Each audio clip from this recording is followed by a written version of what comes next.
মৰমৰ ছাত্ৰ ছাত্ৰীসকল আজি মই তোমালোকৰ লগত কম্পাৰ্টমেণ্টেল এক্সামৰ ৰুলছ তোমালোকৰ যিসকল ছাত্ৰ ছাত্ৰী 2025 চনত এই কম্পাৰ্টমেণ্টেল এক্সাম দিবা তাৰ কাৰণে তোমালোকে কি কৰিলে পাস কৰিবা হেকিটা নিয়ম তোমালোকৰ লগত মই আলোচনা কৰিব বিচাৰিছো তোমালোকে মন দি শুনিবা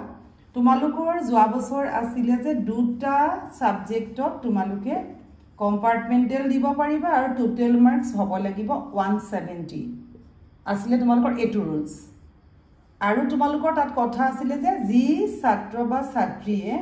এমসিকিউ ধৰি লোৱা 45 ৰ ভিতৰত 5 মাৰ্ক পাইছে 13 বা তাতকে বেছি পাইছে হেতু দিব নালাগে আৰু আমাৰ যেটো ডেসক্ৰিপটিভ পাৰ্ট আছিল ডেসক্ৰিপটিভ পাৰ্টটো তেওঁলোকে 45 মাৰ্কসৰ এক্সাম দি 5 মাৰ্ক পালে তেওঁলোকৰ হৈ যাব 13 বা তাতকৈ বেছি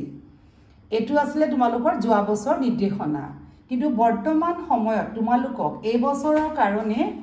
অলপমান হালহলনি ঘটিছে হেতু বহুত গুৰুত্ব দিবা তোমালোকে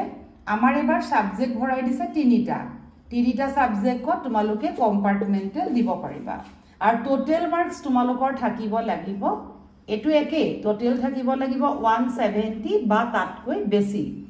এতিয়া যিখিনি ছাত্ৰ ছাত্ৰী 170 পাইছা আৰু তিনটা বিষয় ফেল কৰিছা তেওঁলোকে কম্পাৰ্টমেণ্টেল এক্সাম দিবা কিন্তু তাত এটা কথা আছে যে তোমালোকৰ কিন্তু যোৱা বছৰৰ মাত্ৰ ডেসক্ৰিপটিভ পাৰ্টটোৰহে পৰীক্ষা দিবলগীয়া হৈছিল কিন্তু এইবাৰ তোমালোকে এমসিকিউ দিব লাগিব সব মানে তোমালোকৰ সায়েন্সত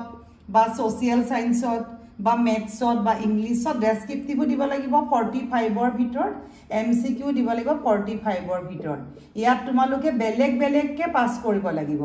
তোমালোকৰ এটা চ্যালেঞ্জ হয় গতিকে আৰু বাকি প্ৰ্যাকটিক্যালৰ যি 10 মাৰ্কসৰ মাৰ্কস আছে এটো তোমালোকৰ ইয়াৰ লগত যোগ হ'ব কিন্তু তোমালোকৰ দুটাক দিব লাগিব পাৰ্থক্য গম পালানে আৰু তোমালোকে এইগিটা বিষয়ত পাস কৰাৰ পিছত তোমালোকৰ টোটাল মাৰ্কস টু 180 বা তাতকৈ বেছি হ'ব লাগিব এটো কথা আৰু ইয়াৰ পিছত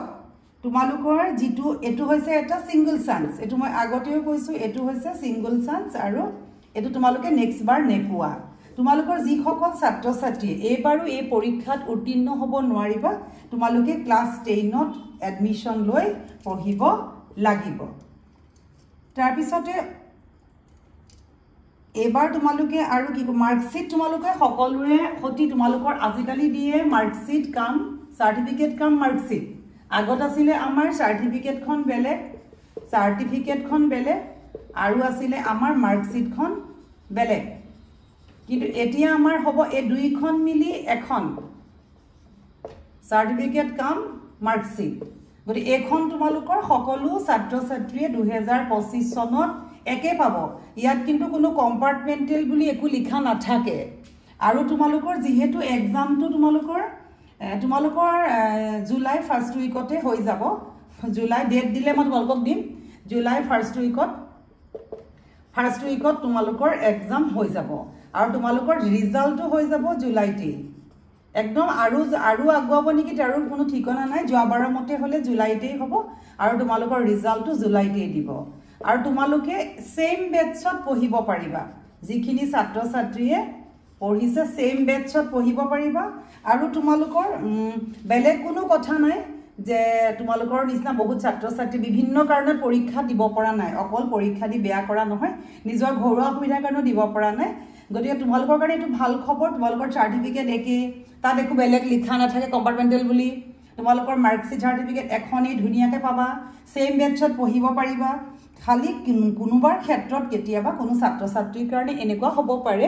যে তোমালোকে বিচৰা কলেজখন নেপাব পাৰা কিন্তু তোমালোকে হায়াৰ সেকেন্ডাৰী পঢ়াৰ পিছত যে তোমালোকৰ যি ইচ্ছা তোমালোকে ভালকে আকৌ স্কোৰ কৰিলে তোমালোকে পঢ়িব পাৰিবা মাথো ইয়াৰ ক্ষেত্ৰত তোমালোকৰ আসামিজৰ যদি কাবাৰ দিবলগীয়া হয় 100 দিব লাগিব জিওগ্ৰাফিৰ যদি দিবলগীয়া হয় 90 দিব লাগিব আৰু বাকি এখিনি দিবই লাগিব বাকি কিটা তোমালোকে যোৱাবাৰ দিবলগীয়া হৈছিল মাত্ৰ ডেসক্ৰিপটিভ এবাৰ দিব লাগিব এমসিকিউ দিব লাগিব আৰু ডেসক্ৰিপটিভ পেপাৰো তোমালোকে দুইটাই সমানে দিব লাগিব যদি তোমালোকে এবাৰ এডমিশন লব মানে পাস হ'ব নোৱাৰে ৰিএডমিশন লব লাগিব সেই কাৰণে মই তোমালোকক কৈছো তোমালোকে খুব ভালকে একদিন পঢ়া সকলোৱে ভালকে পাছ কৰি যোৱা তোমালোকে পাছ কৰি যোৱাৰ পিছত আৰু ভাল খবৰ আছে তোমালোকে কিছুমান স্কলাৰশিপ পাবা আৰু স্কলাৰশিপ প্ৰত্যেকই পাবা লৰাই পাবা ছোৱালীয়ে পাবা ছোৱালী নিযুত মইনা আঁচনি পাবা OBCও আছে এইবিলাক কথা মই তোমালোকক ভিডিঅ'ত দিছো গতিকে তোমালোকে খুব ভালকে পঢ়া আৰু তোমালোকৰ ৰুটিনখন দিলে পাবা এতিয়া তোমালোকে মাথো পঢ়ি যোৱা গতিকে ভিডিঅ'টো যিমান পাৰা সিমান শ্বেয়াৰ কৰিবা আৰু সাবস্ক্ৰাইব কৰিবা কিবা থাকিলে কমেন্ট কৰিবা ধন্যবাদ